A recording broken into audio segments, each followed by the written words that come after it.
Hello guys, আসসালামু আলাইকুম। আশা করি আপনারা সবাই ভালো আছেন, সুস্থ আছেন, সুন্দর আছেন। আমি আবার আপনাদের মাঝে উপস্থিত হয়েছি ছোট্ট একটা গল্প করার জন্য। আর তা যদি ভালো লেগে থাকে, সাবস্ক্রাইব করে বেল বাটন টিপে দিন, বেশি বেশি শেয়ার করুন। তুমি কি দেখেছো কবু জীবনের পরাজয়?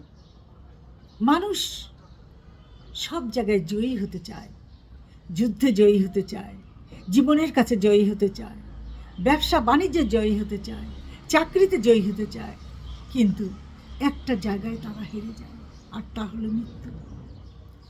এক ভদ্রলোক সারাটা জীবন সংগ্রাম করে গেছেন, সারাটা জীবন সংগ্রাম করেছেন, করতে করতে উনি অনেক উঁচু পর্বে উঠে গেছেন।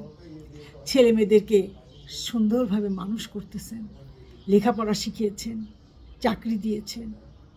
এখন নিজে একটু আয়েশ করে থাকার সময় হয়েছে। ছেলে দুজনকে ডেকে বলল, বাবা, তোমরা আমার ব্যবসা বাণিজ্যগুলো একটু দেখো, বুড়ো তো হয়ে গেছি, আর তো পাচ্ছি না। ছেলেরা বলল, চিন্তা করো না বাবা, সব দায়িত্ব আমাদের। ছেলেরা দায়িত্ব ভার নিয়ে নিল।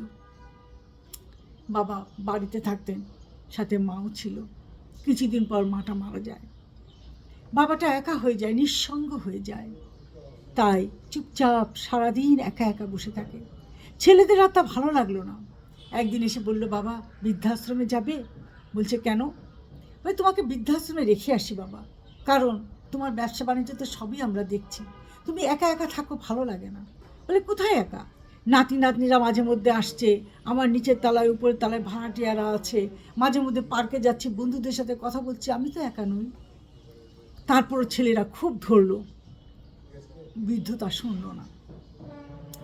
একদিন বৃদ্ধ বাথটবে গোসল করতে গেল, স্লিপ করে পড়ে গেল। গরম পানিটা কেবল ছাড়ছে অ্যাডজাস্ট করার জন্য, স্লিপ করে পড়ে গেলেন। সমস্ত গিজারের গরম পানি তার গায়ে পড়তে লাগলো। এত চিৎকার দিয়ে কাজের ছেলেটাকে ডাকতে শুরু করলো, কেউই সাড়া দেয় না। তারপর কাজের ছেলেটা বাইরে গিয়েছিল, হন্তদন্ত হয়ে ছুটে এসে সে গিজারটা অফ করে দিয়ে বলে, আল্লাহ, মামা তো পুরে ভত্তা হয়ে গেছে।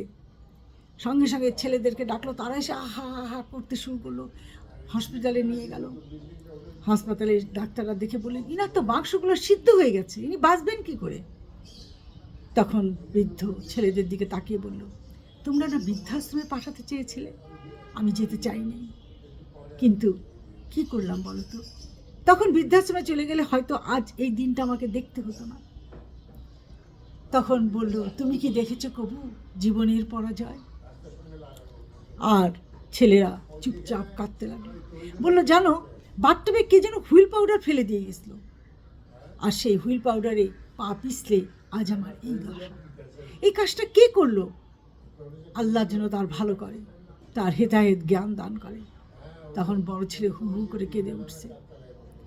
কাজের ছেলেটা বলল, মামারা আমাকে যে দোকান আনতে জিনিসে পাঠিয়েছে, বলছিলাম যে না, এখন যাব না, নানা গোসল করবে, তারা কেউ শুনে নাই। বড় মামা আমাকে জোর করে পাঠিয়েছিল। বলল, কারণ তোর বড় মামাই তো চেয়েছিল আমি মরে যাই, তাইতেই তো আমার এই দুরবস্থা। ঠিক আছে, তোরা ভালো থাক, সুস্থ থাক, সুখে থাক। তারপর বুড়ো আস্তে করে মৃত্যুর কোলে ঢলে পড়ল। এই তো জীবনের করুণ কাহিনী। এত কাহিনী যে সারা জীবন সারা জায়গায় কত ঘটে যায়, আমরা কি তা দেখেছি না জেনেছি? যা চোখের সামনে আসে তাই আমরা দেখি, যা আসে না তা তো আমরা দেখি না। আজ এ পর্যন্ত। ভালো থাকেন, সুস্থ থাকেন। আল্লাহ হাফেজ।